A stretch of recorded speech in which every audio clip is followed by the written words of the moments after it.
This is Pat from Anti-Flag. Yes. We're here at Warped Tour Yes. in Philly/Camden. Yes, and it rained a little bit this morning, but now it's a little bit drier and hot. I was going to say, is it just gross now? It's pretty much gross now, but that's sort Awesome. of Warped Tour. We've done it a number of years, and it is pretty gross all the time. You're not allowed to bitch about the weather. I'm allowed. I play in a band called Anti-Flag. I am allowed to bitch about whatever I want, and I will censor that and say I will be allowed to complain about whatever I want. You don't have to censor yourself here. It's okay. I'm gonna censor myself because I gotta live up to a higher standard. Okay, For fair enough. myself, not for anybody else, but for myself. I like that. Yeah. I like that. So, Anti-Flag's been together for close to 30 years. Justin and I have been together for close to 30 years. The band is about 25. Justin and I grew up together playing soccer and playing music because nobody else wanted to hang out with us. So we've been in a band for a long time. What do you think has kept the two of you together as well as the band for 25 years? Well, the main thing that keeps me here, I can't speak for everybody, but what keeps me here is that every night I get to be in a room full of people who think things can be different than they are right now.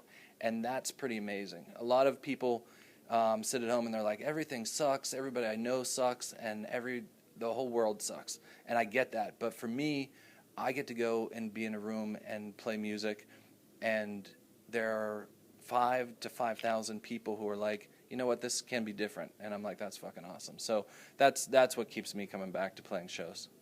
I think that's great. I think your music has always really had a clear message. What role do you think your band's message has in 2017? Our message at this point, we keep distilling it and distilling it and distilling it down to don't be an asshole. That's all I'm asking of people at this point. It's a simple message. Most people can buy in. Yeah, just don't be an asshole. It's pretty easy. It seems easy, yet why is it so hard for some people? Well, I think it's very hard because we're living in an era where we've elected a reality TV star. He has tried to normalize hatred, bigotry, sexism, and when people who have those tendencies already have a leader above them who says it's okay to be a racist, that stuff comes out of them in a way it didn't before, and that's pretty fucked up. And we'd like it for the racist to go back into the closet, even if you don't think you're a racist. Let's take it down a notch and put it back in the closet. Let's just all stop being dicks to each other. It'd be really great. That'd be awesome. We'd like that. I think in 2016 we were so ready to get done with that year. Yeah. We lost some really great musicians, and it was just very stressful. And then we got 2017, and I think I want to go back. Yes. How And it's interesting because myself as a young person, I used to believe that culture progressed. That we were like, we had slavery, we got better, we got rid of slavery, we oppressed women, and then we gave them the right to vote, and not we meaning me, but the culture, and then we had Barack Obama, the first black president. This is awesome. The culture is moving forward, but the reality is that culture goes in cycles, and every step up is oftentimes followed by steps back. And we had gay rights, or we had gay marriage, and now we have Donald Trump. So one of the greatest examples of that I've been educated about is Germany in the 1930s, and Berlin was one of the most progressive cities in the world. And then what we saw right after that was the rise of Hitler and fascism.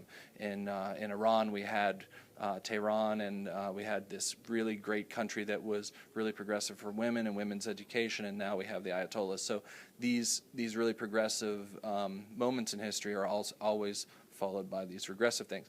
But when you see that and you say, okay, we had this great progress, now we have to fight against these small-minded people who want to take us backwards. And when you realize that, we're ready to fight for them, or ready to fight against them, and we're going to fight against the small-minded people again, so they don't take us as far back as they would if nobody was ready to fight against them. I really appreciate that hopefulness in those lessons. I think that's really important. Well, that's when you and. Not to sound like an old man, but history is very interesting in this way because it sets it up. You know when the pendulum swings to the left, I guess left this way or left this way, depending, that it's always going to swing back to the right. And our goal is to try and keep it from swinging as far to the right as it would normally without us. But to know that it's okay to expect a little negativity, and it'll bounce back. We knew that when, and I'm going to ramble on, but we knew that when refugees were coming into Europe, we knew there was going to be a rise of the right. That's what always happens. When people are displaced and move into different places, there's always small-minded people who are like, no, they're taking our jobs, they're going to be on welfare and hurt us, and make stupid comments like that. In the 1930s, Woody Guthrie sang songs about immigration, and his songs about immigration were from Oklahoma to California. Now we're talking about immigration from Mexico or Central America to the U.S. It's the same battle. You have the same small-minded people, but these people are trying to move to different places. So we need to be there to fight against those small-minded people. I like that. We need that hope. We need to bring the hope again. Yes. That hope needs to come back. I hope that you have plans to follow up American Spring. What are those happening? We just recorded before we came out on this tour. We're listening to mixes now, and the new record will be out in the fall. Excellent. Any hints of things that might be influencing the songwriting on that? No, can't tell you anything, but it'll rock your ass off. That's a good enough hint. I'll take that. I'll take that hint. I appreciate that. In the Key of Change, we merge music with the social causes and charities that bands support. Any causes or charities that are near and dear to your heart right now? Well, we've always been big Amnesty International supporters. We love Sea Shepherd. The reason why I like Amnesty International so much is, as an organization, they actually save people's lives. When you're a political prisoner and you're locked away in a cell somewhere, nobody knows where you are, nobody has any contact with you, the powerful who hold that person can do anything they want to that person, because that person is essentially dead, because nobody is watching them. They can torture, they can abuse, they can whatever they want to do. People like Amnesty International are always shining the spotlight on that person. So when people are watching the people in prison, when they are tracking them, knowing where they are, it makes it much harder for the abusers, the powerful people, to take advantage of those people. So at the best, they get them out of jail and get them free, but in the worst situations, they at least keep watch over them so that they cannot be abused as much as they would be if they disappeared into the prison system that these powerful people have.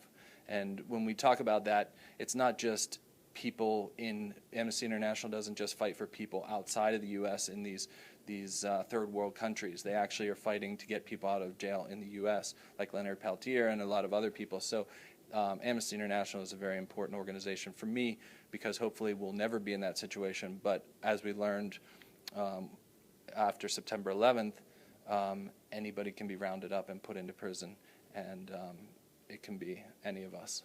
We learned that with the Japanese internments in World War II, so we all need somebody to watch out for us if the shit goes bad. And thankfully you're here for us as well to kick our asses. Appreciate that. I rock your ass, yes. Rock my ass, rock sorry. Your ass off, yes. Stay tuned for much more from Anti-Flag. They're going to rock your ass for the rest of 2017 and beyond. This is Jackie, thanks to Chorus FM and One Avenue.